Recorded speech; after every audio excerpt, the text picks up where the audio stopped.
Hey, everybody, welcome to Fictionology. This is Gideon, And this is Bartikins.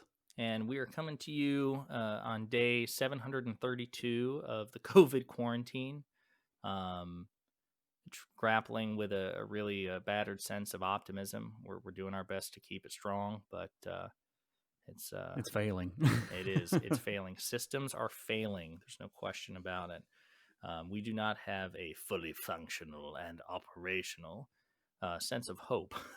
But when in doubt, we turn to fiction, all things fiction, and so we're coming to you all 15 of you, on a special episode of Fictionology, time sensitive one at that, and that is to discuss Star Wars Episode 9, The Rise of Skywalker, which debuted 1 year ago today. This film was touted to be the definitive end, the extra special super end of the so-called Skywalker saga, which began, in the real world in 1977 with Star Wars Episode 4: A New Hope, and began within the universe of Star Wars in 1999 with Star Wars Episode 1: The Phantom Menace. And so it's supposed to be the end of the Disney sequel trilogy, the story of Rey, Poe, and Finn, Kylo Ren and the First Order, and the end of the Skywalker saga as we know it, including, according to the press release, the definitive end of the ancient Jedi and Sith conflict. That's a tall order. There's a lot riding on that. It's kind of a big deal, don't you think? Yeah, certainly, but I don't believe it.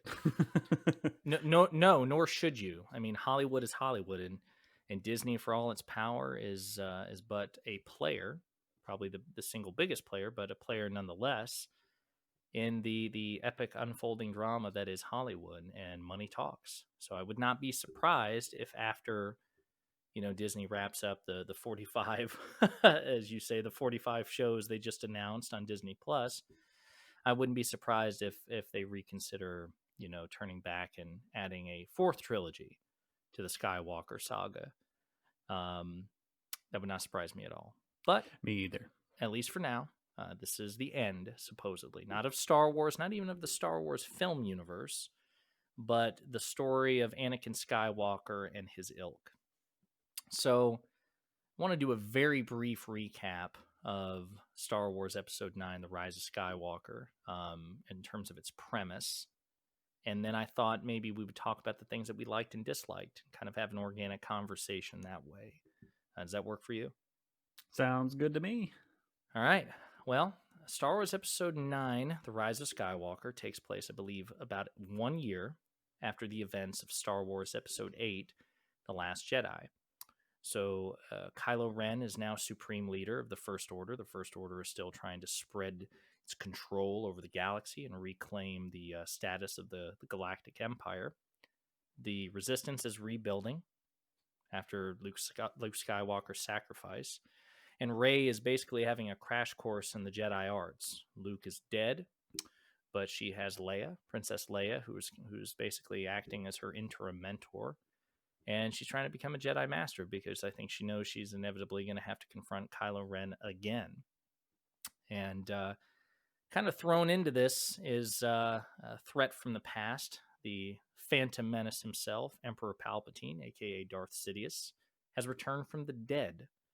And that is not a spoiler because Palpatine's laugh was all over the the trailers and the publicity. I think his face was on the poster, the first poster of the film. And it's right in the opening crawl. Flat out, they just drop it on you. Emperor Palpatine is back. He is issuing a threat of revenge. And it's got the Resistance spooked, and even Kylo Ren is on the prowl because he just killed Snoke. He's Supreme Leader now. He's the equivalent of the Emperor, and he doesn't want any threats to his power. So, the Rise of Skywalker deals with Rey, Finn, and Poe, and the Resistance trying to deal with these threats, and it brings a definitive end to the Jedi and Sith conflict. And again, tall order for a film. And the Rise of Skywalker, I will say, it commercially it did the poorest of the three sequels.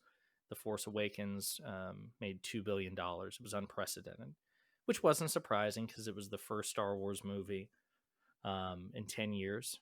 It was, under that, at that point, it was under the Disney umbrella. So that gave it even more power and marketing juice behind it than when it was just a kind of an independent studio Lucasfilm. As big as Lucasfilm is, it's no Disney. The Last Jedi, which came out 2 years later, made $1.5 billion, right? And critically, it did very well. Commercially, it didn't do as well as The Force Awakens. Critically, The Last Jedi was acclaimed by critics, professional critics, but it was extremely divisive among fans. So whereas The Force Awakens was loved by critics and fans alike and hated by you and me, we're the two people on planet Earth who hate The Force Awakens. The Last Jedi made about $500 million less. Critics and professional, commentators loved it. And fans, for every fan you can find who likes it, you'll probably find 1.5, 2 who hate it. And then The Rise of Skywalker made $500 million even less than The Last Jedi. Critics did not like this movie. It seemed to piss off everybody in every camp. And it has a higher audience popularity score than The Last Jedi does, but it's still pretty controversial. So in many ways, we're seeing a regression. I mean, from a Hollywood perspective, which also explains why they're more interested in the Disney Plus TV shows, I think, for the time being. All 45 of them. Yes, all 45 of them. But by any reasonable metric, The Rise of Skywalker was a commercial success, even though it didn't, do The Force Awakens numbers. But it was highly divisive and very controversial. And, to many people, some people thought it was the worst of the Skywalker films. Some people thought it was, a decent one. And so there were a lot of opinions on this film. And with that in mind, and with the premise in mind, I'd like to talk about the things that we liked about The Rise of Skywalker. What's one thing you liked about it? Well, I'm going to go superficial at first because that's, the first thing I notice. As usual, the visuals, set design, the props, the atmosphere, excellent. Yeah, I mean, it's definitely a visual spectacle. Yeah. Very beautiful to look at. I don't think I've ever been disappointed with Star Wars in that regard. So I think they continue to do that very well here. So that's one really big thing that I like, and I mentioned that a lot with The Mandalorian.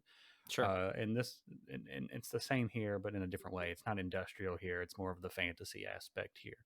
Yeah, well, I don't think there's anything wrong with emphasizing the visual spectacle, because whether people want to admit it or not, even the most strident Star Wars fan would have to admit the initial appeal of Star Wars, even back in '77, was the the special effects were ahead of their time. They were more than state of the art. So the visual allure of Star Wars is, at the very least, if not the most important thing, certainly the most important immediate element of the film. So, I think it's fair to say that Star Wars will ultimately live and die on its effects. And if its effects are deficient for their context, the film is set up for failure.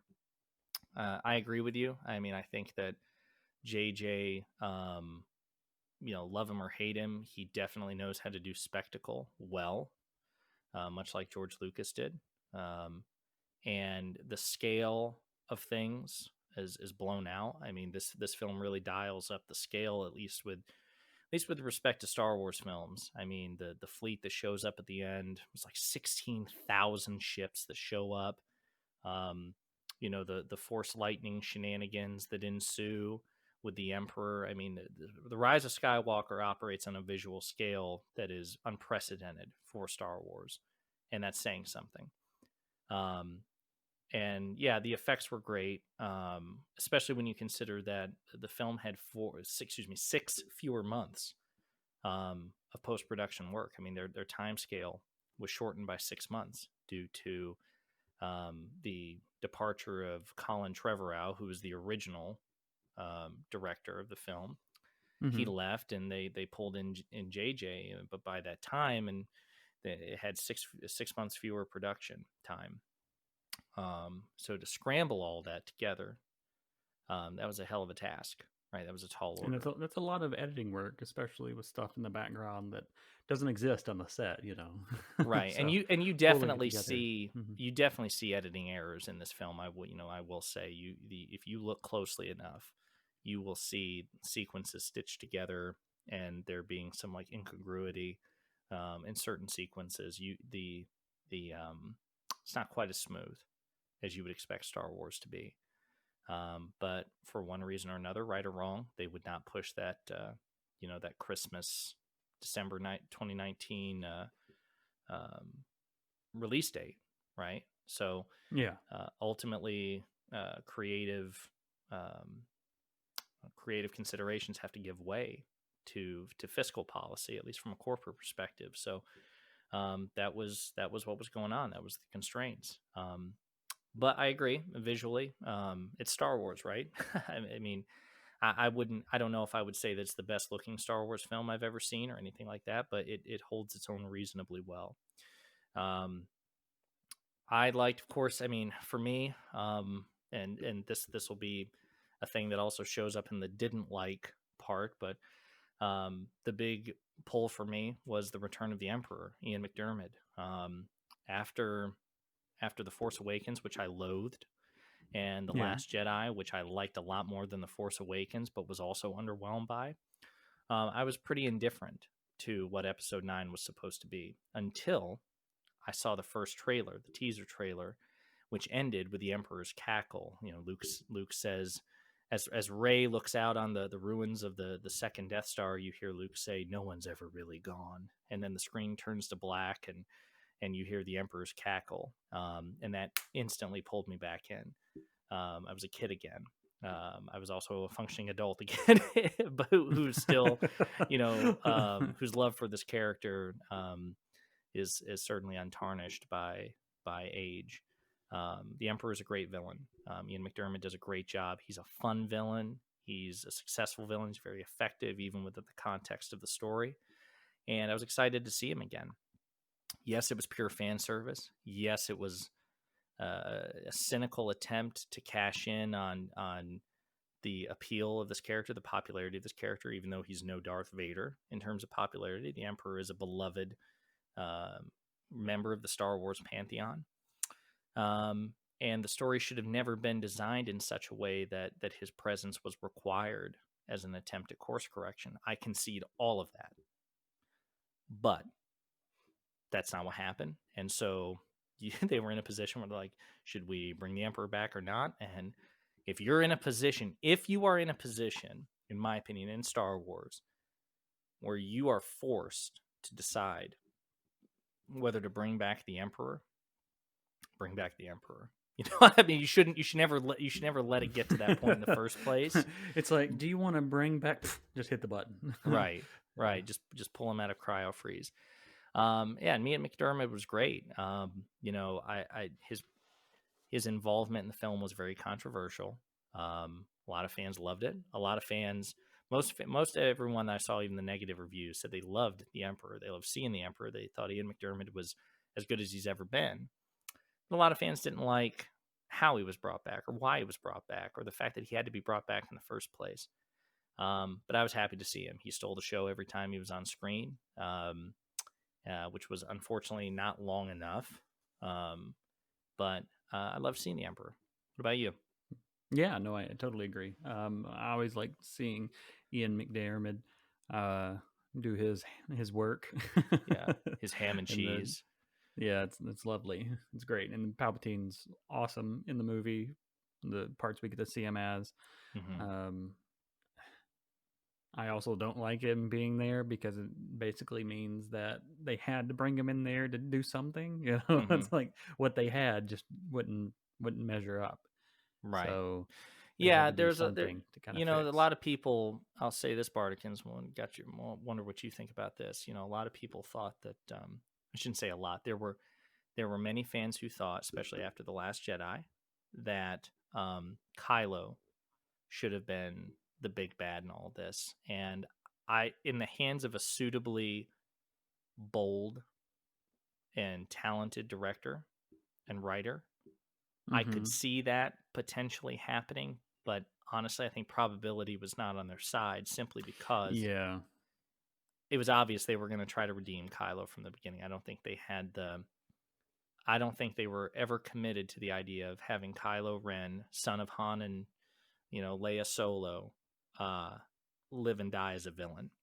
You know what I mean? Yeah, I sure. don't think that was ever on the table. That they were ever going to let the son of Han Solo and Leia Organa Solo, two of Star Wars' most popular and iconic heroes, live and die a villain.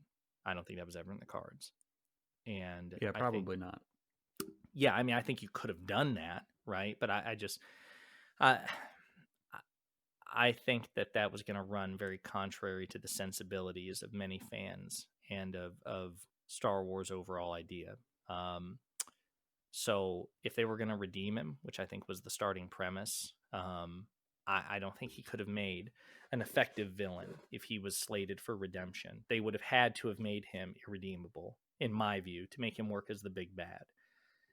Sure. Which even that I mean, I presented guess they could have. it, It could have gone the route of like the sympathetic villain, sort of a Thanos style, but true. still snaps his fingers and kills half the galaxy. True. And well, which actually that leads us to my second part, why I don't think that was ever going to work, because while that is absolutely true, and you cite a great example with Thanos, who is relatively three dimensional, he has some sympathetic aspects to his character, unlike somebody like Darth Sidious or Red Skull in the MCU. The one thing that Thanos is that Kylo is not, or was not in The Force Awakens and in The Last Jedi, was an effective villain. Kylo was not relatively formidable to his hero. He lost every fight. He was treated in many ways as a joke, and kind of as an awkward, temperamental, like a petulant child or yes, something. Yeah. Thanos. The Kevin Feige and the crew over at Marvel recognize that if Thanos is going to be quasi sympathetic or multidimensional, he had to be unrelentingly formidable. So you look at how Thanos is in Infinity War, the first of the last two Avengers films. He basically steamrolls everybody he's up against in both cunning, physical strength, just general formidability. Even though they try to make him multidimensional and sympathetic and have an objective as twisted as it is that he sees as altruistic, they do not shy away from depicting him as an utterly terrifying menace, right?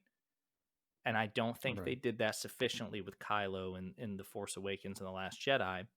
So him as I don't think he would have ever made a credible big bad, especially when you combine that with the fact that he was likely going to be redeemed from the start. You know what I mean? Sure. So I agree with you. I think that's a great point, but I think they would have had to go back in time and make him so much more badass. Yeah, it should have. If they were going to go that angle in the first two movies, he would have just obliterated Rey every single time, but she escaped, obviously. Right, because obviously he couldn't kill her. But to your point, yeah, he should have been the obstacle that she had yet to overcome. But the fact is, she overcame and of course him. She would have overcome it eventually. Right, as they did Thanos, and as pretty much they always do in any mainstream fantasy / science fiction / comic film, right? But they didn't do that. She defeated him pretty soundly in the first in the first movie, The Force Awakens. So the threat level was significantly reduced, and he was too sympathetic. I think when you combine these things together, it would have made for a poor big bad. So with Snoke gone, they fished out the Emperor, and the Emperor was more akin to his original trilogy iteration than the prequel. Like, he's not the in the prequel trilogy, Palpatine's a very subtle operator. We see him rise through the ranks of the Senate and whatnot. He's operating on he's a much more sophisticated chess master. This Palpatine is more aligned with the one we saw in the classic trilogy, where he's the cackling sorcerer. And yes, he's manipulative, but as a taunter and as a manipulator of emotions, he's, there's no real subtlety here in the sense that, um, it's kind of, again, like Return of the Jedi. He's got a weapon that can destroy a planet. He's not shy about it. And he's, he wants to lure the heroes into a trap, and he does that again. There's some definite overtures, but this is not the galaxy-wide manipulator of the prequels. This is the vicious cackling troll of the original trilogy, which I love just as much, quite frankly. It's two sides of this Sith Lord character, and I think they work equally well depending on the circumstances. So, to some fans who say, "Oh, Palpatine's," he doesn't seem to be nearly as cunning as he was in the prequels. Well, he wasn't in the original trilogy either, and we accepted it just fine. So I don't see the issue here. Sure. Don't have to be at that point, right? No. Now I will say, and we'll talk about this later. His plan, as articulated in this film, leaves something to be desired. But overall, Ian McDermott's presence was great. Now I'll even throw in, I like seeing Billy D. Williams back as Lando. Sure. Absolutely. Yeah, that's nice. And Finally, taking them forever, right? yes, yeah, and I still don't understand why. I mean, they play up in this movie that he was retired, but this goes to show kind of a, I wish they'd had more foresight in where they were going with this, because it's a shame, right? You have no control over the real world. Carrie Fisher's tragic passing, I mean, that could not have been anticipated. But I look back at The Force Awakens, and when they killed off Han's character, it denied the opportunity to have a reunion with Han, Luke, and Leia, and Lando, right? You know what I mean? Like, there were ways that could have been written in, and that would have meant so much to the fans to have the big three and Lando, who is the next most important supporting character, back in the Millennium Falcon, are interacting with one another. You could not put a price tag on that. And if I would bet, right, that if J.J. Abrams has one regret, especially after the passing of Carrie Fisher, that he did not write a scene in which the big three and Lando were all in a scene together, right? Right. But I loved seeing Billy D. Williams back. He has a relatively small role in the story compared to McDermott as the Emperor, but it was good to see that cameo. Like, that was very uplifting fan service for me. Another pro, I think, of the film. I think this is the best version of Rey and the best version of Kylo that's existed in the sequel trilogy thus far. And I know that's kind of a controversial take, because many fans did not like, the recontextualization of Rey's origins. But I do want to clarify. A lot of fans thought that Rey was, quote unquote, Mary Sue, kind of an infallible, perfectly talented main character. And to whatever extent that claim is true, I think it really only applies to, The Force Awakens and The Last Jedi, if it applies at all. And to be honest with you, even in that context, I question whether or not she was a Mary Sue, because, I mean, Luke went from farm boy to ace pilot to, Darth Vader ass-kicking Jedi Master in 3 films, and nobody cared. So the fact that Rey is likewise kind of an accelerated ass kicker, an ace pilot, I don't get bent out of shape about that, because it was the same thing for Luke, But, some things happen to Luke along the way, especially in Empire Strikes Back, where he gets hit with a crippling defeat that causes him to grow. And I don't think Rey really experienced that until The Rise of Skywalker, where to some people it was too little too late, but The Rise of Skywalker actually attempts to make Rey flawed, like demonstrably, blatantly flawed, in a way that the script calls attention to, not by accident, not through inference. Like, you see her screw up, you see her make mistakes, you see her struggle in a variety of ways, not just one or two, but in a variety of ways. And I love it when my protagonists struggle. That's why Angel is my all-time favorite TV show, because that guy fails as much as he succeeds. And that's interesting, and that's human, and that's fascinating. And so Rise of Skywalker out the gate shows Rey failing to commune with the spirits of Jedi past.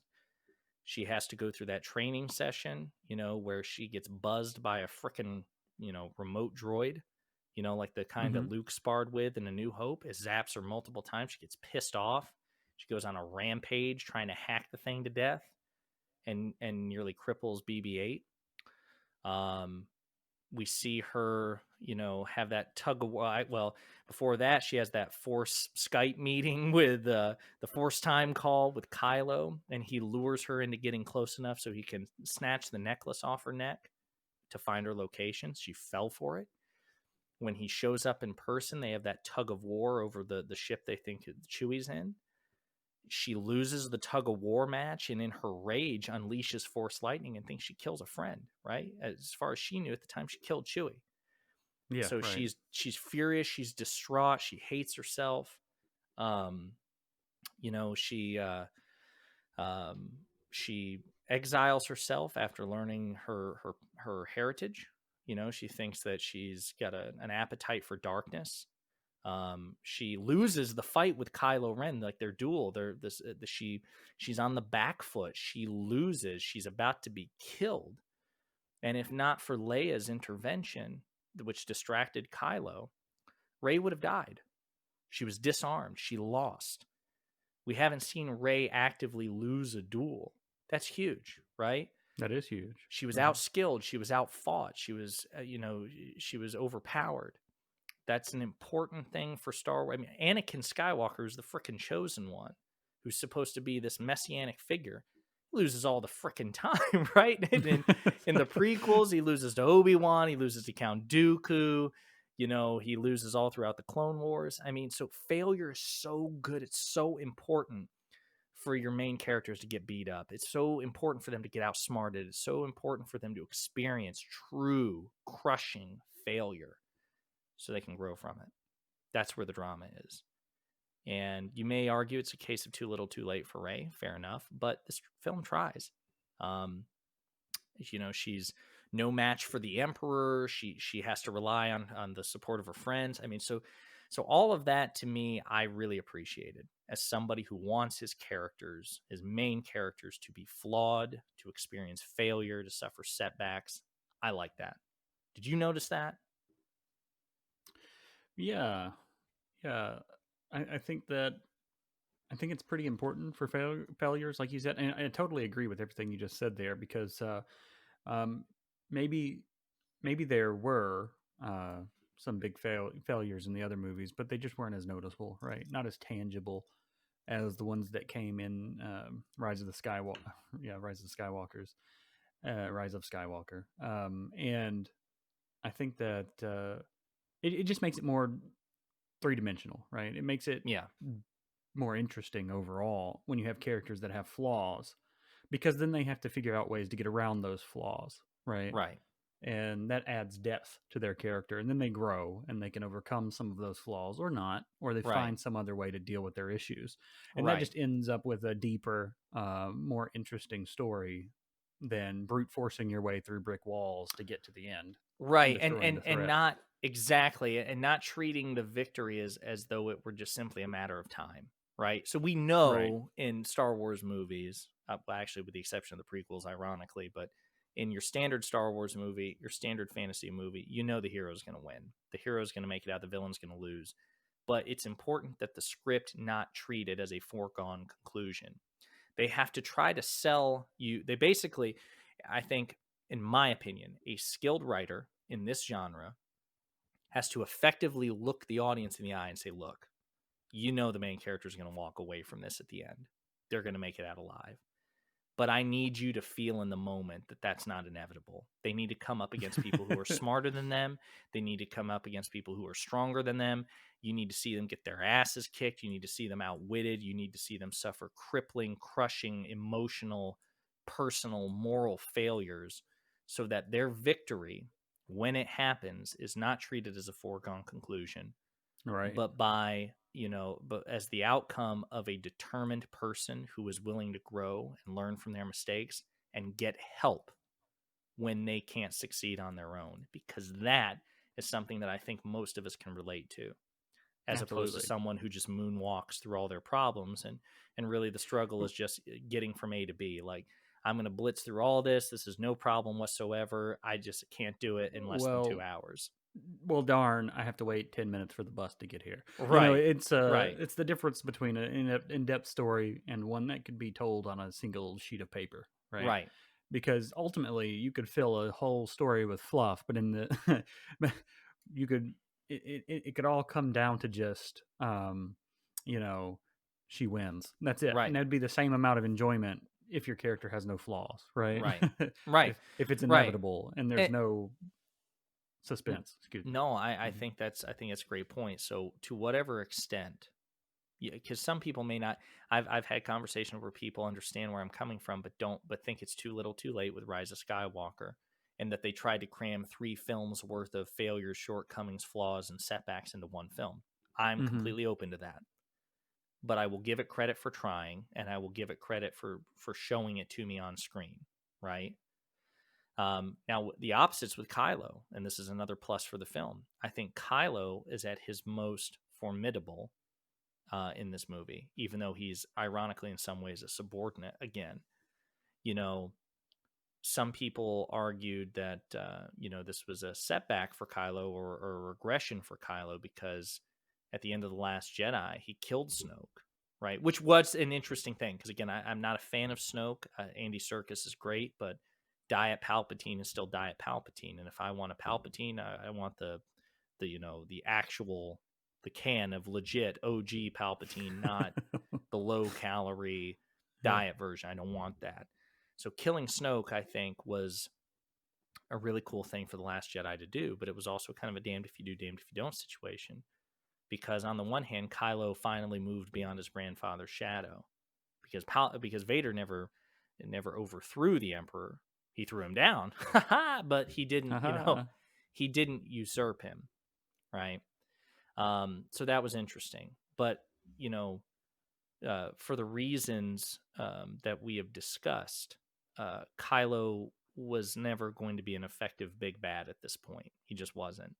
So I think the challenge was then, okay, how do we maintain the formidability that he was in the process of earning at the end of The Last Jedi, while also keeping him in a quasi subordinate role? And I think right out the gate, they started on a good front. When Kylo confronts the Emperor, it's not to kneel before him, as everybody does. Darth Maul did it, Count Dooku did it, Vader did it. What's this guy do? This guy's the first one to basically give him the finger and say, "No, I'm going to kill you. I'm going to take your stuff. I'm going to kill you and take your fleet." You know, he didn't try to negotiate with him per se. He didn't kneel before him. He didn't submit to him. Kylo repeatedly says throughout the film that this is effectively what he thinks is a quid pro quo.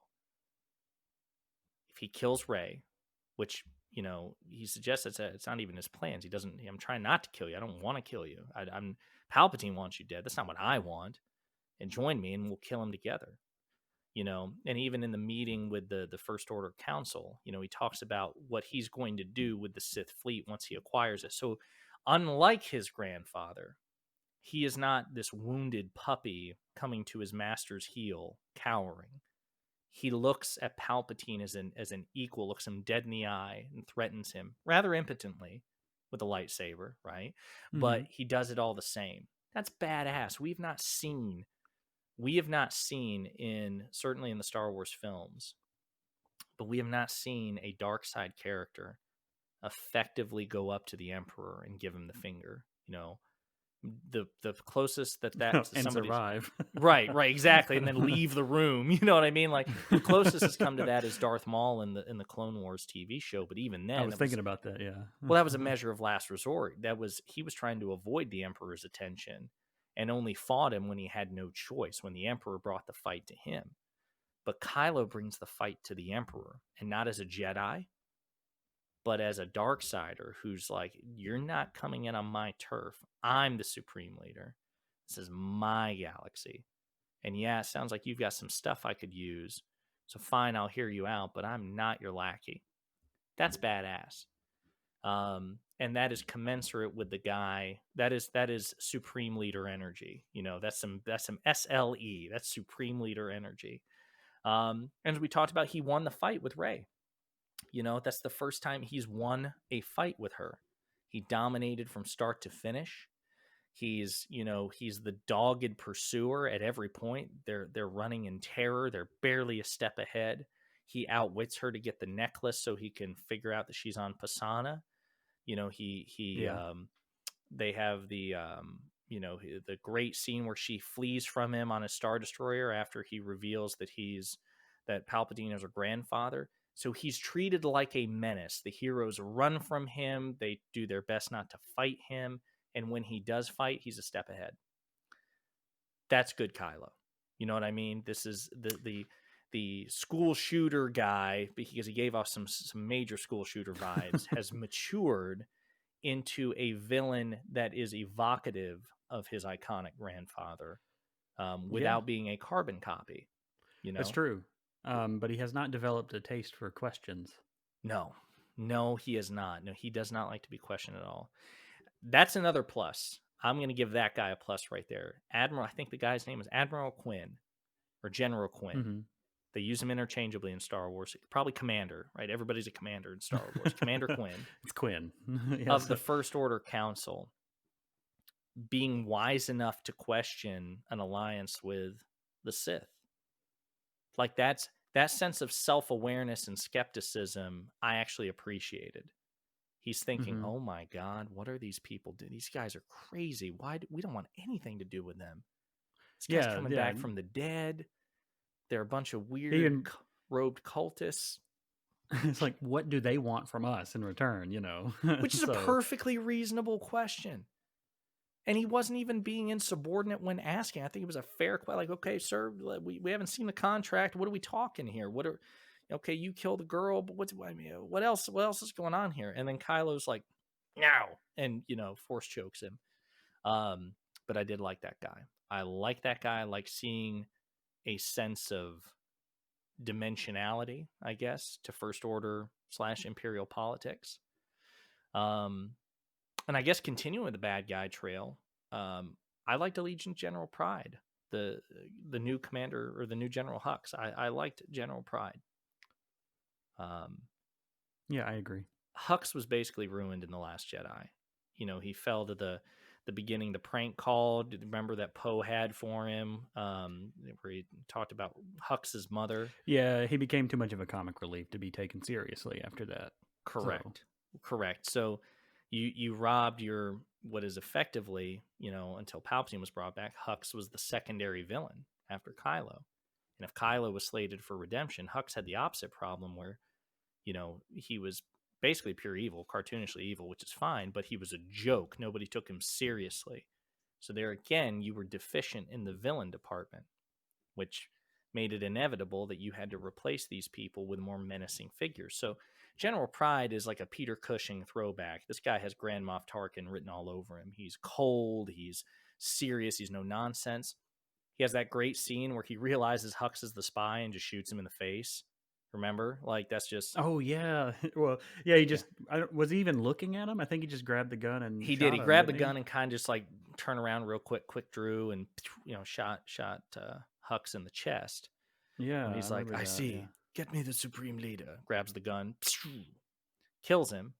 Tell him we found our spy. And it's just like the most ignominious afterthought. Hux got the death he richly deserved. He was treated kind of like a nuisance and just swatted aside as soon as it was convenient. So I like that. I did. Other than that, it was just the standard Star Wars stuff that I like. Again, visual spectacle, the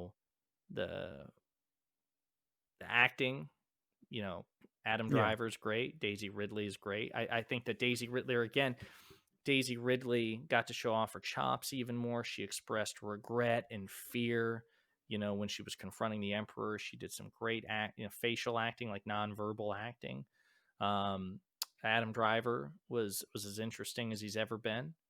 And I don't think you can come close to Oscar Isaac and John Boyega in terms of charisma.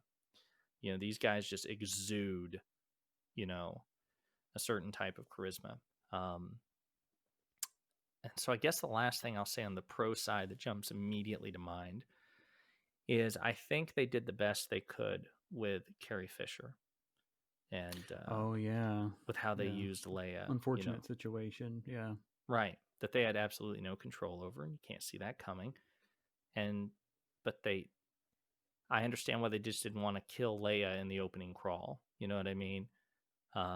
So they had to use previously unused footage, primarily from The Force Awakens, and they had to work scenes around it. And yeah, again, if you pick the scab, if you look closely, you can see some stiltedness where these scenes were written around the dialogue they had available from her. But Mm-hmm. again, I think that they did the best they absolutely could. It would have been better than what they did was better than just not showing Leia at all, in my opinion, or recasting her with some sort of weird CGI thing, right? I think they did the best they could, and by that metric, it was a success with Leia. Sure. Sure. Yeah, no, I would agree with that. I mean, it's tough to handle that sort of thing. And I think they've tried a few different ways to do that, but yeah, I think it was fine. It was fine for what it was. Yeah. Well, I guess that's again. I mean, we could go on like the, certain scenes I really liked in particular. For all the reasons that we've just described. I even like the end, um, with Rey appropriating, and I don't even like using that word because it suggests she took it without permission, but and accepting the surname of Skywalker.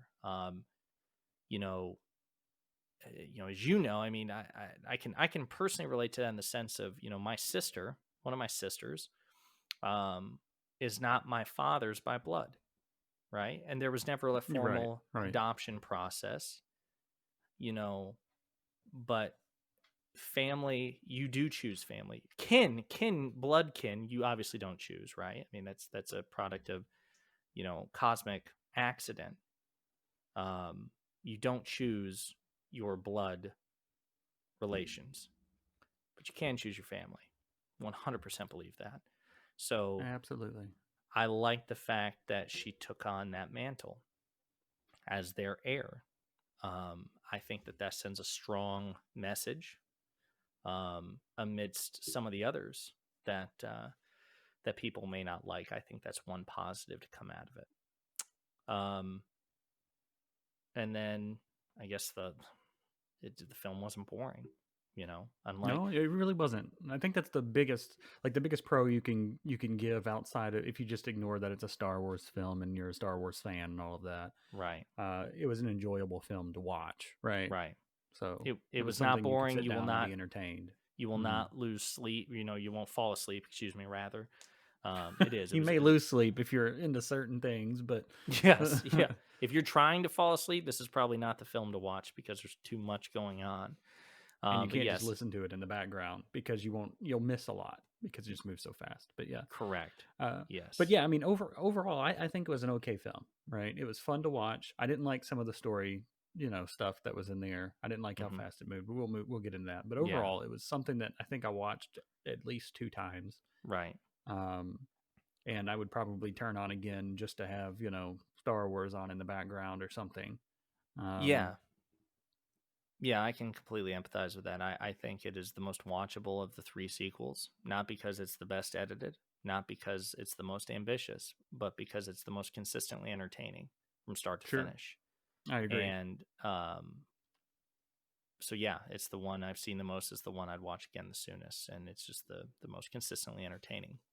Um, Now, as far as things we didn't like, Let's try to keep this brief because I think we'll go yeah, on for 40 minutes if we just go right. Well, dig I and mean, nitpick and everything. So that's what do they call that? I don't know what the term is, but the expression I've always heard is it's the quote unquote Amazon reviewer syndrome, in the sense that you're more inclined to review a thing in a critical way than with effuse praise, right? So right, yes, right. for every compliment we can give a thing, anything, it seems like you and I could spend 3 times as long on the complaints. But and again, let's just, I mean, random stuff. I don't think there has to be anything, super structured about it. Just some stuff that immediately springs to mind. For me,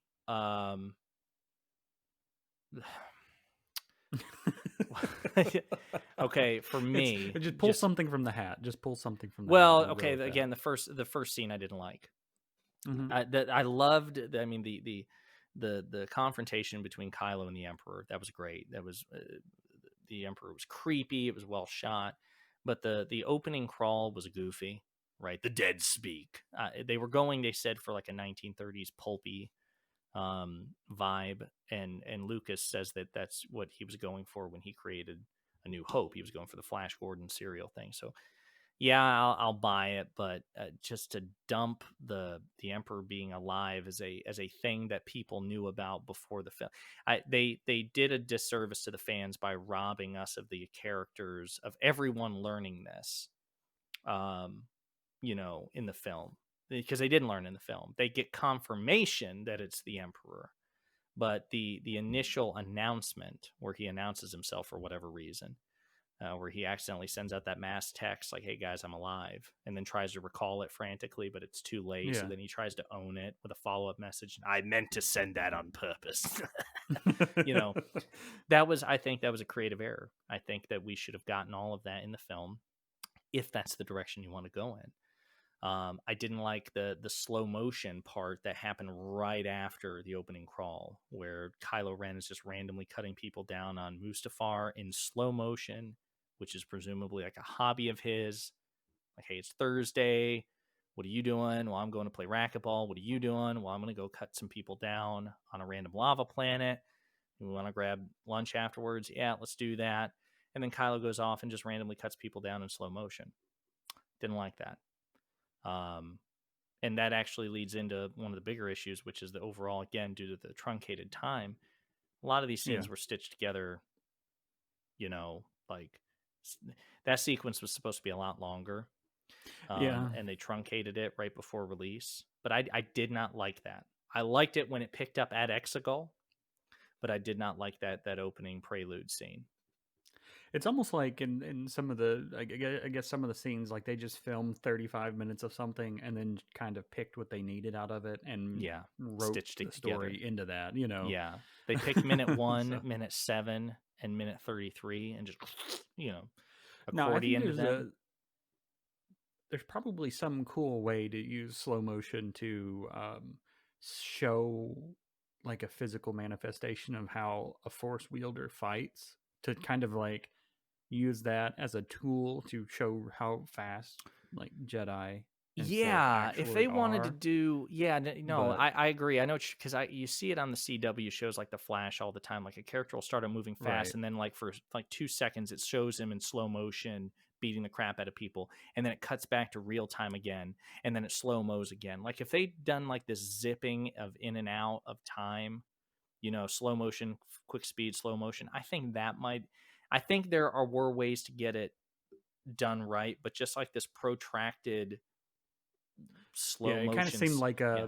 like a World War II movie where they're running up a beach and they're getting fired at in slow motion or something. Right. Just Right. Like very he was odd like choice. he Yeah, was at Normandy. You know what I mean? yeah. Like Normandy looks a lot different in Star Wars. A lot different. But no, I didn't like that scene for just that reason. Um what about you? What is the thing you don't like? That Well, you know randomly how comes I to mind. feel about the dagger. I just don't see the point of having the dagger, which is a tool that's supposed to help Ray find the Wayfinder. other Wayfinder, right? Yeah. So I don't know. I don't like the dagger. I don't like how it kind of points to exactly where the, you know, you have if if you're on the wrong cliff, does it point to a different area of the ruined Death Star? Why is the ruined Death Star still, in the same state it was when the dagger was made? When there's Yeah.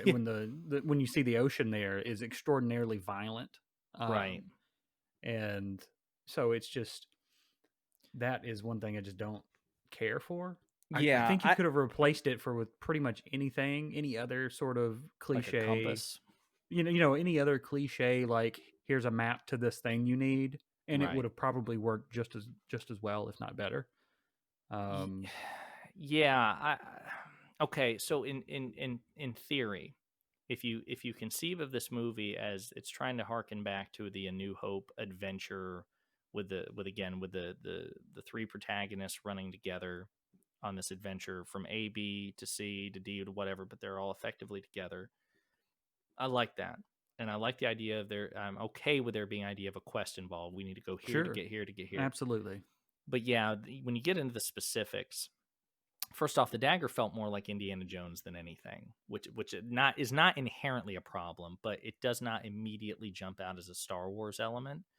And then even the sure. element itself with the sextant that comes out of the hilt, that is kind of awkward and random, and just begs so many questions. Again, well, if And Ochi why a knew, dagger? well, yes, why a dagger? Number one, why not a Because do sextant? we see do we see daggers in? No, hold on, do we even see daggers in the Star Wars universe? Like I mean, I'm sure they exist, but no, I mean they're not like what it's usually like blasters or lightsabers for that matter, or staffs, or something um, something that's more, I guess, appropriate to what we know. right, If you were going to use something like a weapon, I guess.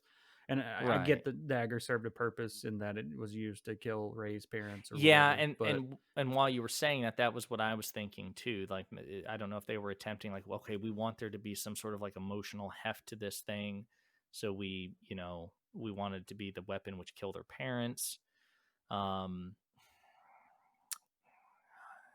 yeah, okay, but again, to your point, why does the locator of the wayfinder have to be the dagger? Why couldn't it be she finds the dagger, grabs a hold of it, oh my god, this is really terrible, this is what killed my parents, and then just leave it there and then find, you know what I mean? Like, she didn't need that, didn't need to be a thing that she carried with her, because after she notes about the terrible things that have been done with that weapon, into which, as you and I have discussed before, someone should have been like, "Hey, are you talking about that dagger or Anakin Skywalker's lightsaber? Which one are you talking about? You talking about the parent killer or the baby slash youngling killer? Because like you're packing two terrible weapons. right, You know what I right. mean? But whatever. She could have been like, But "Oh my god, that's awful," and then drop it, and then find a different way to the Wayfinder. And again, just if you could keep pulling at this thread, and Star Wars has many of these, but Rise of Skywalker in particular has a lot. Why the dagger? Why is there a sextant in the dagger? Why did Ochi, the Sith assassin, have the dagger with the sextant, but not retrieve the Wayfinder himself and put it somewhere more accessible? How is it that the sextant still worked, to your point, when the wreckage is in a violent? It would be like having like a sextant with, again, the wreck of the Titanic, and the sextant being applicable in 19 the thing sank in 1912, and then coming back 30 years later and expecting it to still point at the same location. That's right. not how it works. That there's so the integrity of that the wreckage, I'm not saying the whole thing would be underwater, but things would have shifted. You know what I mean? By all reasonable logic, she should have been looking for like 2 weeks among the wreckage. Um, Well, even then, it's like, what if you're on a different hill? Does it point to the same spot every? right. Well, Do you have to line up well, a different? 3PO does say in the film, from the southern shore, this only this blade tells. But to your point, southern shore isn't like a Well, it one could be foot like by one 40 foot. miles of southern Right. shore. Yeah. Right. You know what I mean? Like, it could have pointed, like, exactly. No, I mean, there's no question. But she just pulls the sextant out and kind of moves her arm for 2 seconds, and then it aligns perfectly. Again, I don't mind all this stuff in principle, but just it was so slapdash, haphazardly done. Um, Sure. No, I mean, yeah, you see it in Star Wars in the past. Similar things like the map to the Star Forge in KOTOR, right? right. Is a similar concept. Oh, Ten perfect example. thousand Yeah, year old star maps that you had right. to find that were working, even some underwater. That pointed you to a Star Forge that may not exist anymore. Or Right. could have. Well, again, I don't even think I don't even think you need to go with a map. Okay, if the premise is Just something, right? there are only two wayfinders, they correspond with the Sith. You know that Kylo has Vader's. That's how he got to Exegol, because Kylo and Palpatine are allied.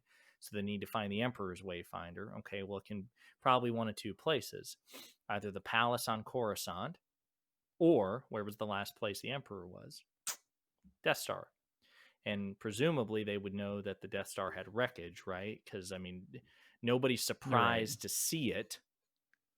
You know what I mean? Although if they'd watched Return of the Jedi, like if Rey, Poe, and Finn had watched Return of the Jedi, they would have seen that the entire place was atomized. So they might have been surprised to see such a giant chunk of it, around. But like they could have just used deduction, right? Just inference to find it, and then okay, it's probably in the Emperor's Tower. So if the Emperor's Tower is still, if it was not atomized or 3 miles underwater, it's probably there. I agree with you. It's just the whole thing was unnecessary, and if it was necessary, it could have been done in a more, internally consistent way. Well, you're right. You're right. And I'm just saying, I brought up KOTOR as an example of something we kind of accepted, even though it has some, 10,000-year-old maps that still work and all that. Right. That's what I mean. Like that, it's internally consistent. It makes sense. It's not just a random, section out of a knife on a thing that would definitely be shifting over time. But yes, fair. That's a great example of a cartographical device that fits with the setting better. I'll say I didn't like. Okay, I did not like that. How do I want to phrase this? Okay, Rey's parentage. I think the Palpatine reveal. I think that Palpatine being Rey's grandfather, I don't think was necessary. Grandpappy Palpatine. Yeah, Grandpappy. I for a variety of reasons. I think they try to lawyer it. She's like, you said my parents were nobody in Star Wars Episode 8, The Last Jedi, looking at the camera. And Kylo's like, they were nobody. They chose to be nobody, but they were in fact kind of technically royalty because the son, your father was the son of the Emperor, which would make him a prince, and his wife was his wife, which would technically make her a princess. So they were definitely not nobody, but they kind of were because they chose to be. I'm of two minds on this, and I know a lot of fans hate it because they feel like it undermines Rey by attaching her position to an established character, specifically a male figure, and especially an evil male figure, and that it undermines her in some way. I don't look at it that way. I see why they would.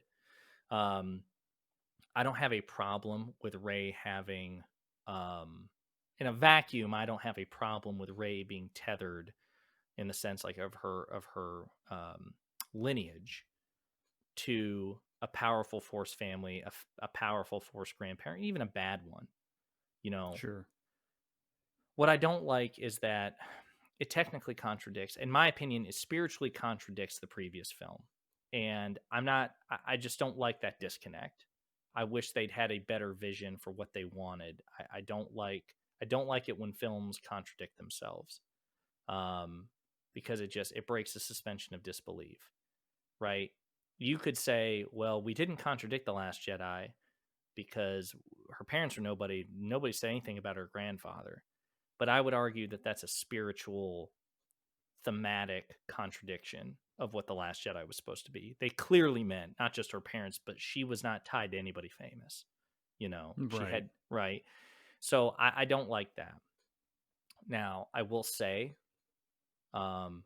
finding out that your parents were a bunch of nobody drunks, which is what she finds out in The Last Jedi, and which is supposed to be the revelation that shatters her, is a walk in the park compared to finding out that you're the granddaughter of Space Hitler. Like, that's way worse finding out. You know what I mean? Like, that's if any revelation would be more traumatic, it would be finding out that you're Darth Sidious's granddaughter for a variety of reasons.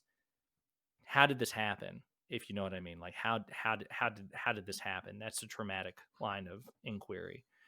But also just who Palpatine is, right? That's way worse than two drunk, uncaring parents, as bad as that is.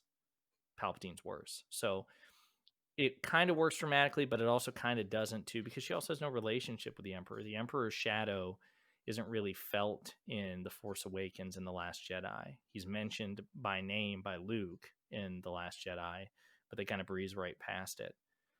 So I don't like that. I think that I think they could have brought Palpatine back without making him anybody's grandparent. I don't think that was necessary, right? Right.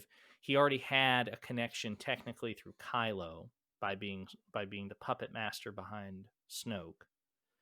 I don't think he necessarily needed a family relationship with Rey to be her he didn't have one with Luke, in Return of the Jedi.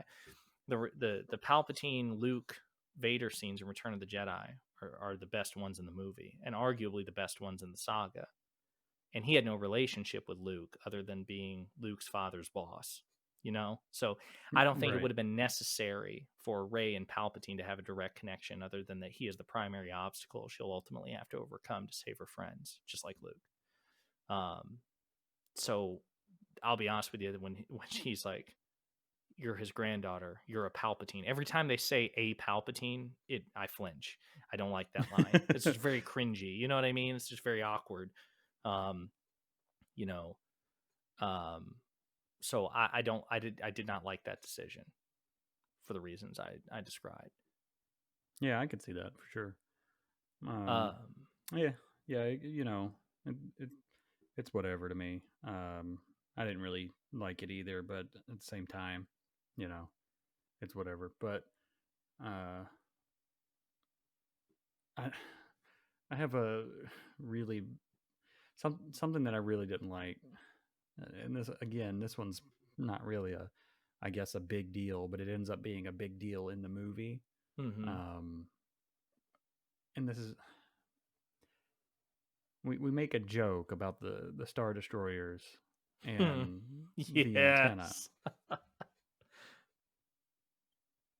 but I think there's ways that you could do that better without relying on a single antenna to be the weakness of the entire fleet. You know what I mean? So it's like, Yeah. so the context is that there's this the Star Destroyers, all the however many Star Destroyers there were on Exegol, they can't direct themselves into space without some sort of signal telling them which way is up, basically, without running into each other. Basically, an automated air traffic control system.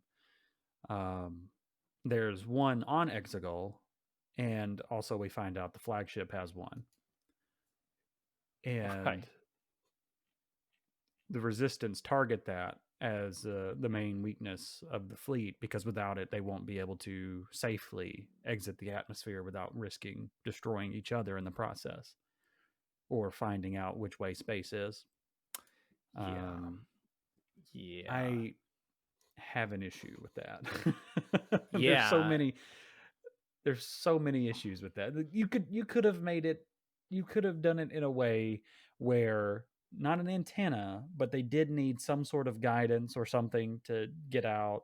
And because there was like no visual acuity, or because that they were all so close together, you know, or whatever reason, but having two antenna in a fleet of however many thousand ships there were just doesn't sit right with me. It just doesn't feel good. It just feels like, oh, okay, classic Yeah. dumb villain trope. Right. It really was. It was a very obvious dumb comic book villain trope, which again, I'm not gonna bash, Rise of Skywalker.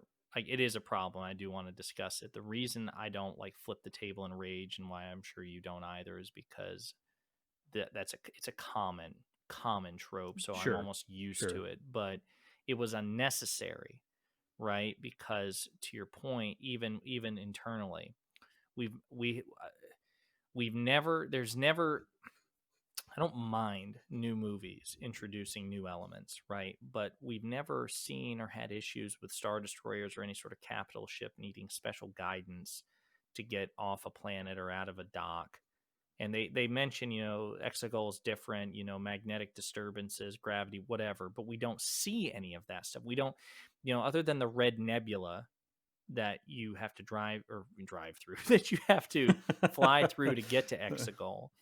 Once you're in Exegol, nothing, like if they had made Exegol like creepy in the sense like the lightning strikes that permeated Exegol were dangerous to all the ships, including the Star Destroyers, and that like water was dripping upside down. Like if they really played up the creep factor, you know what I Right. mean?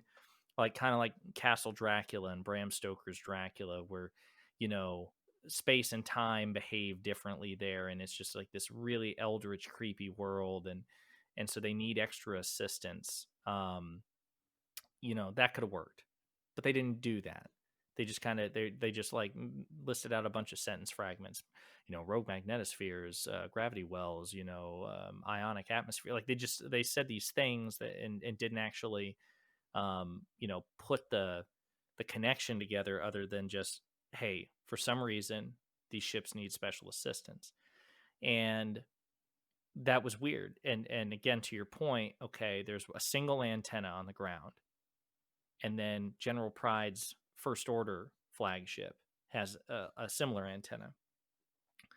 And even that I could forgive, except it was just so damn easy to get to the two of them, right? Like, Yeah. they land the space horses on Pride Star Destroyer, and they meet resistance, but effectively blitz through it.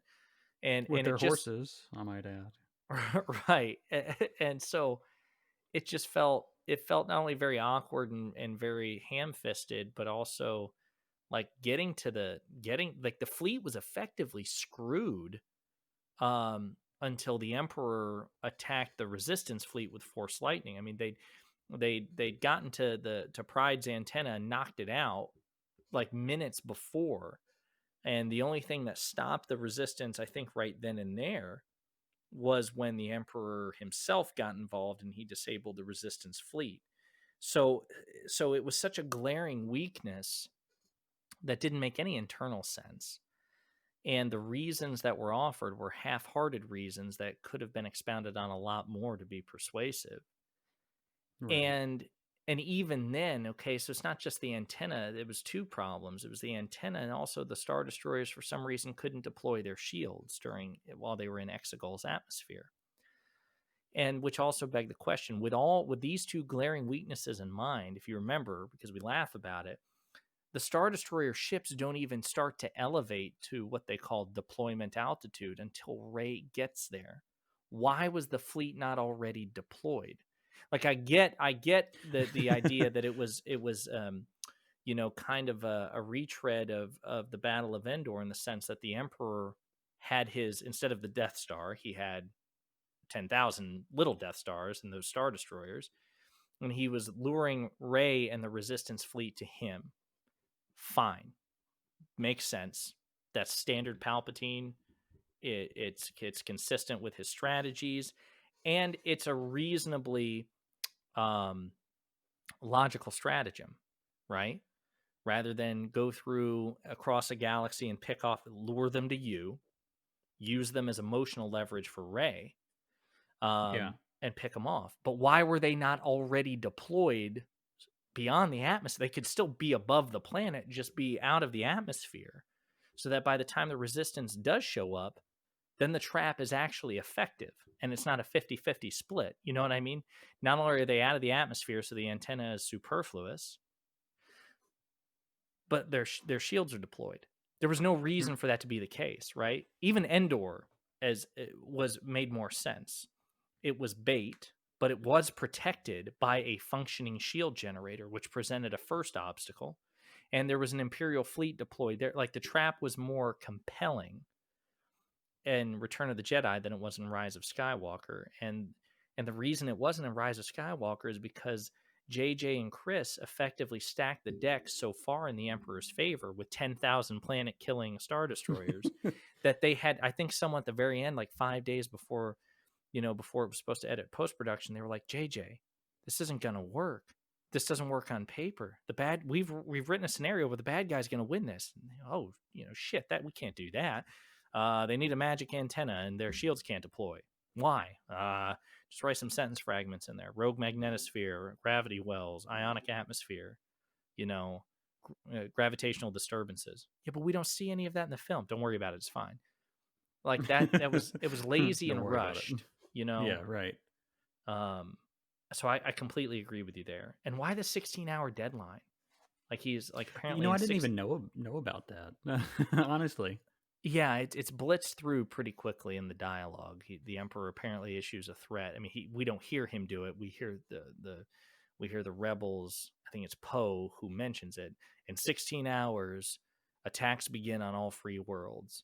I don't know if it was just an arbitrary deadline, like, look, you have 16 hours to surrender the galaxy to me, or whatever.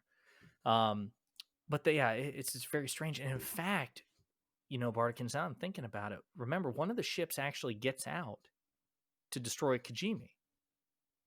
That's true. That's Right. true. Because it uses its weapon, right? The super weapon. Right. So that's I forgot about that too. Yeah. yeah. It's a very strange internal logic. Um. So there was no reason not to have them deployed or anything, really. Right.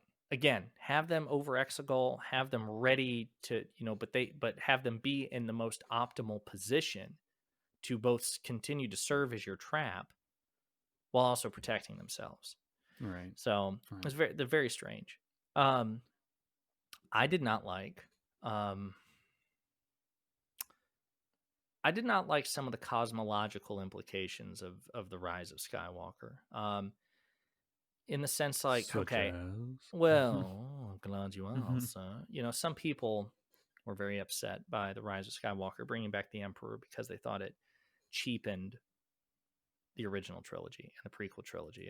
It cheapened Anakin Skywalker's sacrifice. I don't look at it that way because I think the damage had already been done to Anakin's sacrifice by The Force Awakens.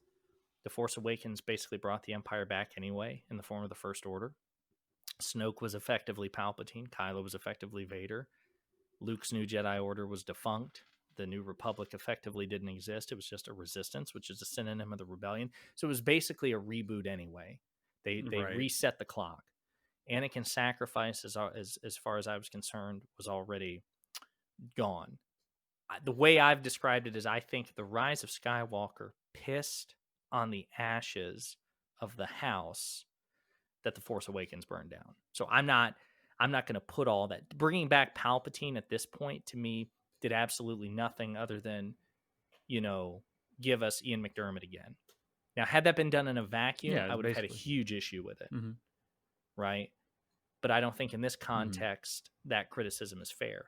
That said, I don't like what it did with the Sith. This idea that the Sith, the film implies that the Sith, like the Jedi, exist after death, which actually runs contrary to Star Wars canon as we know it, where, the Jedi can become spirits that can, persist after death. The Sith can't. But some of the Sure. dialogue that Palpatine has in the movie, kill me, and my spirit will pass into you as all the Sith live in me. I like to interpret that as pure metaphor because it doesn't mesh with the cosmology otherwise. But I don't like the implication that at the end of the movie, it's all of the Sith versus all of the Jedi. I don't like that because it doesn't mesh with the cosmology and also runs contrary to the philosophy. The Sith do not work cooperatively as the unit. It makes sense that Rey would look to either the direct intervention of those who came before or look to them for inspiration because the Jedi do function as a collective, right? They cooperate. Yeah, right.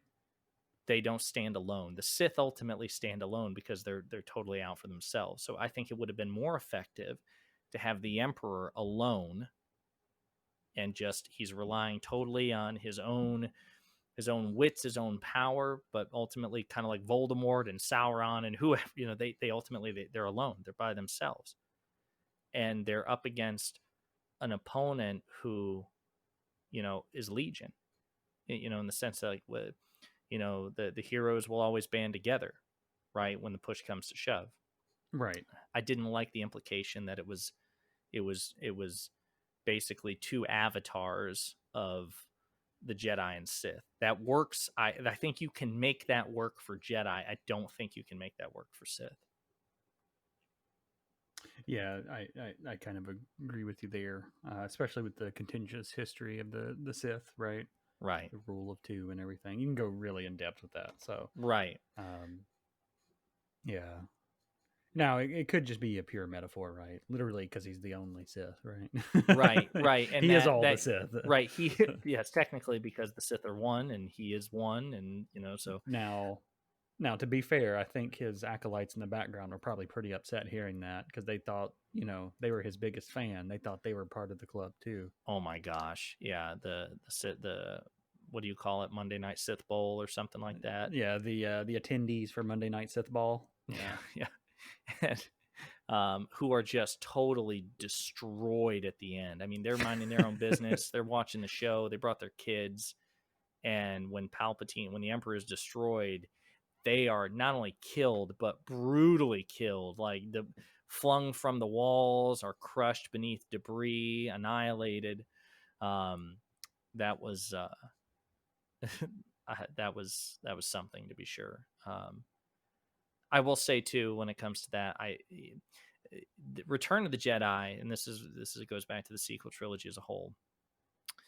I don't think you'll ever get a better ending than the end of Return of the Jedi, in the sense, especially with dealing with the Emperor's defeat. I think the way the Emperor was defeated in Return of the Jedi is far more emotionally compelling and satisfying than what happens in the Rise of Skywalker. Where Luke throws his lightsaber aside and it's Vader who defeats the Emperor and dies in the process. Whereas in this one, it's very much a Batman Begins technicality. Yeah, Rey doesn't strike him down in anger, but she totally gets him killed on purpose, by deflecting his lightning back in his face. You could say she's doing it defensively, but I would say that would have to be argued in Jedi court. She deliberately killed him with his own energies, you know, and I just don't like what that says as far as Jedi philosophy, especially if she's supposed to be emblematic of the Jedi. You know what I mean? This isn't an Ahsoka rogue Jedi character. This is supposed to be the culmination of the Jedi personified. She has the spirits of Anakin and Yoda and Luke and Mace Windu all behind her in spirit, lending them their power, lending her their power. And she doesn't really embody the spirit, pun intended, of Jedi philosophy. She just she bends the rules a bit. Like, okay, I'm not going to just strike him down in anger, but I'm going to take all this pent up lightning he threw at me and fling it back in his face on purpose and watch him disintegrate and continue until he's obliterated. And that's what she does. You know what I mean? So I don't think in comparison the ending is nearly as good. Any thoughts on that? Yeah. I mean, I think it was fine, I guess, but I didn't really. It doesn't really compare, right? The sacrifice was slightly different, you know. Right. Well, I We had guess a that's true. She redemption. technically did die. She did sacrifice. That's true. Mm-hmm. But and then we had another redemption, so I guess it was kind of parallel in some of those ways of Ben, right? Yeah. And him giving up his life as well to revive her. I guess that's what happened technically. Yes, it is. It is what happened. Okay. Okay. The other thing I'll say, and I guess this is the last major thing, because I know we could probably go on for 3 hours about this, but the last major thing I'll say is when it comes to Ben's redemption, I wish he'd survived. I wish the Star Wars would actually That's true. dare to deal with the fact that when you do That's a bunch true. of bad things, redemption is possible, but it has to be earned. And yes, he did sacrifice himself for her, much like Vader did with Luke. But that doesn't just wipe the slate clean, right? Right. He pulled himself, or he was pulled back to the light side, but that doesn't absolve him of physical crime, right? He Right. still has to redeem himself for those, if it's even possible to do Right. so. And I wish So, the Rise of Skywalker would have been bold enough to address that. Like, Ben actually has to live, and he has to deal with long-term redemption and his guilt and his culpability and work to make things better, not just in a moment and then die and avoid all that. I think that would have been good. Yeah, But it, I it agree. didn't do that. I think it went for the more fairy tale version. Um, but yeah, I mean, like I said, we can go on and on about this for hours, and I do eventually want to discuss the Last Jedi and the Force Awakens, and really all the other Star Wars movies.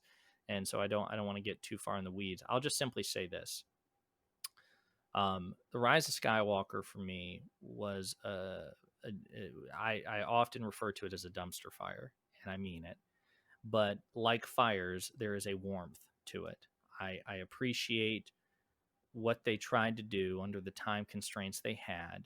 Um, I appreciate, and especially the disjointed vision, and quite frankly, I Hmm. will say too, a lot of this is JJ's fault, in my opinion, because I Right, think he right, set the sequels up for failure with the Force Awakens, and then I think Ryan Johnson tried to do his thing, which fine, fair enough. Except the two are in diametric, like you can tell they clearly, obviously look at Star Wars in very different lights. And so, given the time constraints, given how in many ways the Last Jedi, I would argue, even though it's much superior to the Force Awakens, I thought it's kind of an awkward middle entry because it doesn't set the stage for a third conclusive act to a trilogy, let alone a 9-part Skywalker saga. It doesn't set it up very well. So I think, given all these constraints, given all these parameters, The Rise of Skywalker was doomed for mediocrity at best. I really don't think the most talented writer or director in the world could take The Force Awakens and The Last Jedi and create a a consistently entertaining, high quality film that not only stands alone proudly and tallly, but also with that redeems the previous two films. I just don't think that was possible, right. and certainly not on this timetable. So the Rise of Skywalker to me is a dumpster fire, but like all fires, it's warm. There's a warmth there, in what was otherwise a very cold cinematic Star Wars experience for the last 5 years. So it has many flaws conceptually in terms of editing, but it was not boring. It gave me Ian McDiarmid one last time, Sure. Billy D. Williams, and a buddy action adventure comedy for Rey, Poe, and Finn. So it's the sequel that I've watched the most. It's the most memorable in terms of its entertaining scenes, in my opinion. But it should also be a cautionary tale, I think, for Star Wars as a whole. I think that they never, ever, ever should ever make a trilogy of films ever again without a concrete plan. If they want to leave some of the details ambiguous for creative liberties, so be it. But the start and end point should be Right. well defined in advance. And they need someone that can say no. Someone that Yes. tells the directors just no. Yeah. You work within these boxes and Parameters. you're fine, but Right. you come to me and 99% of the time it's probably going to be no. Right. So, Right. Yes, they need a story group that is empowered to not only just be reference material, but also provide creative input for continuity, for cosmology, for just seamlessness, and they don't have that. So that's how I feel about the Rise of Skywalker, and I'll give the final word to you. In conclusion, how do you feel about the Rise of I mean, Skywalker? it's just a meh to me, right? I don't like a lot of the story elements or anything. And we went over everything that I had basically issues with. But the one thing I will say is, if you're a Star Wars fan and you haven't watched it because you've seen all of the stuff about it, I would say watch it, because it is a fun film to watch. It is good Star Warsy action and Yeah. stuff like that, and you'll have no issues with the popcorn, flick kind of atmosphere that it has. Right. The issues only appear when you look into it as a story, as a Right. cohesive unit in the Star Wars universe, as a continuation of the Skywalker whatever 9 trilogy is called. I don't Mm-hmm. even know if there's a word for that, but um, so watch the movie, enjoy it when you watch it, like because it's got some good moments, good things, and then if you have issues with it, criticize it. That's totally fine. I think that's well warranted, and I think it's fine to even make the team at Disney know, right? And people have, but I Yes, they don't have. think I don't think you should skip. I don't think Yeah. you should skip watching it because of all the bad reviews. I think it should be watched. You'll get some entertainment value out of it. You'll hate some parts of it, no doubt, but um, in my opinion, it's not that great, but it's also not like the worst thing ever to come out of the Star Wars universe either. Right. No, it's not. So No, it's not. So, yeah, I'm with you. Well, said, guys, that's our kind of our rough draft Rise of Skywalker retrospective. Um, and this is all of our stuff's unscripted, but this was even a bit more impromptu when we realized what the date was and the significance of it. I know at some point in the near future we want to discuss the second season finale of The Mandalorian, and Bardakins is going to work on his third, fourth, fifth, sixth iteration of his Majesty 2 walkthrough. it's If not you really a hear a walkthrough. shot, We're just we're just I'm just playing through Majesty 2 because it's a fun game and everything, but I've recorded it 3 times now and messed up somehow, and I'm gonna have to re-record it. So if you don't see me in the next video, it's he's because I'm he, probably crying in a corner. yeah, So he'll be crying in a corner, rocking back and forth if he has to go through this a fourth time. But we do plan on additional content. I plan on discussing more of Angel. And at some point, when my new rig gets here, I think even do some video game walkthroughs myself.